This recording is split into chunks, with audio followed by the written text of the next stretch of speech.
We want to start tonight with evidence, with a remarkable video.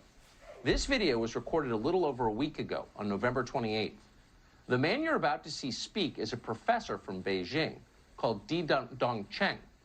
The video comes from an appearance that he made on a Chinese television show about Wall Street and international trade. Dongcheng works at Renmin University in Beijing. He is also, like so many in academia in China, a servant of his country's government. This video was deleted from Chinese social media soon after being uploaded, and there's a reason for that, as you'll see. 前边特朗普政府跟我们打贸易战，那么我们为什么搞不定特朗普政府？啊，为什么以前1992年到2016年之间，中美之间各种问题都能搞得定？是不是？大家发现没有？所有的危机，不管是银河号事件，还是炸大使馆，还是撞了飞机，所有事情全部是床头吵架床尾和，2个月之内搞定。什么原因？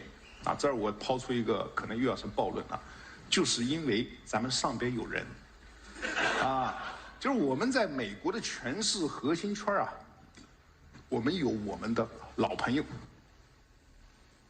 There's a lot of garbage floating around the internet right now, a lot of fake things. That video is real, and those subtitles are accurate. We checked today with 2 different Chinese speakers and confirmed that.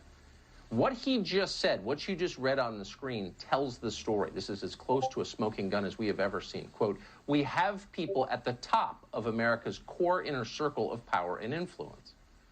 According to the man you just saw, that has been true for decades. So who are these people, and how many of them work in our media and in our government? Well, he didn't say precisely. At one point in the video, he described a Chinese agent working as a vice president at, quote, a top Wall Street financial institution. I can't say more, he explained, without making political trouble.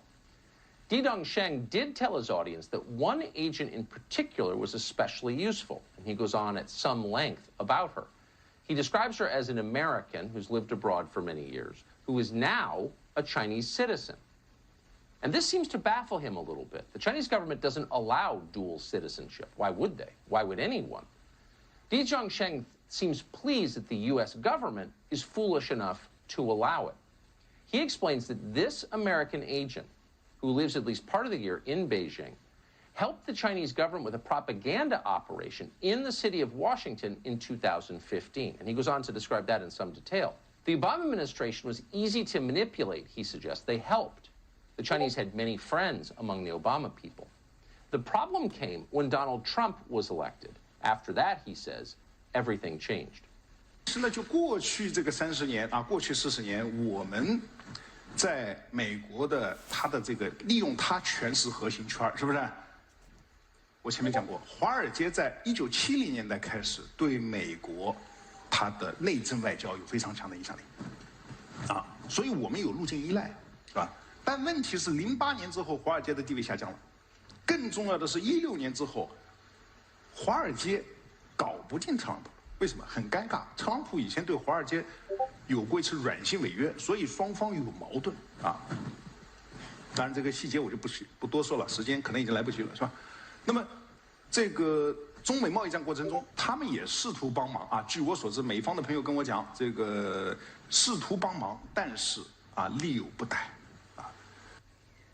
Since the 1970s, he said, and he's an economics professor, you should know, Wall Street has had enormous influence over the way the United States government operates, over American policy. The Chinese government, he says, has enormous influence on Wall Street. And that arrangement worked very well for a long time. Then Donald Trump unexpectedly was elected in 2016, and Wall Street was infuriated. Wall Street can't fix Trump, he said, but they tried. And this solves the mystery. If you're wondering why our political class has stood by and allowed the Chinese government to degrade this country and our way of life, why they've stood by as the Chinese government has flooded the United States with deadly opioids that have killed hundreds of thousands of people, or have stood by as the Chinese government ripped off billions in intellectual property from our companies, there's your answer. Earlier this year, the chairman of Harvard's chemistry department was arrested for taking $50,000 a month from the Communist Party of China in return for sending secrets and referring top scientists to Beijing. It barely rated as a scandal. You may not even be aware it happened. Why? Because so many are on the take, in effect. Donald Trump was an impediment to this very lucrative arrangement. And for that reason, Di Zhongsheng explains in the video, America's most powerful elites, and he calls them that, got to work on electing a new president. Again, read the words at the bottom of your screen as he speaks. 但现在呢？现在我们看到拜登上台了，传统的精英、政治精英啊，这个建制派，他们跟华尔街的关系是非常密切的。所以大家看到吧，拜登的儿子被特朗普说你在全球有什么基金公司，发现没有？谁帮他建的基金公司啊？明白吗？这个都有买卖啊。所以这个时候啊，这个时候我们 Oh, Donald Trump, he notes, because the Chinese do pay close attention to what we say here. Donald Trump has complained about Hunter Biden and his ties to the Chinese government. Those are real, he just confirms. So now you know why you weren't allowed to talk about Hunter Biden's laptop, why big business aligned as one, the tech companies and the rest, to suppress that story, because they were implicated in it. Back in October, we interviewed a man called Tony Bobolinsky. We interviewed him because no one else would. Tony Bobolinsky was a business partner of the Bidens. Here's what he told us about China.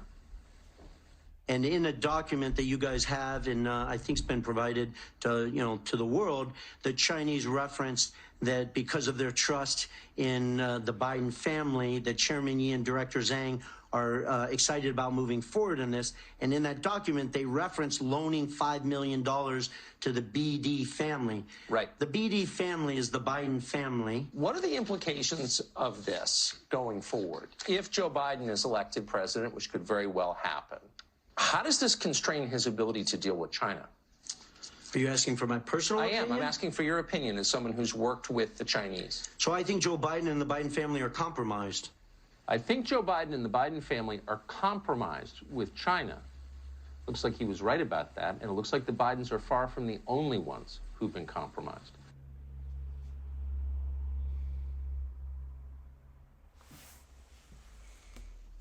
We want to start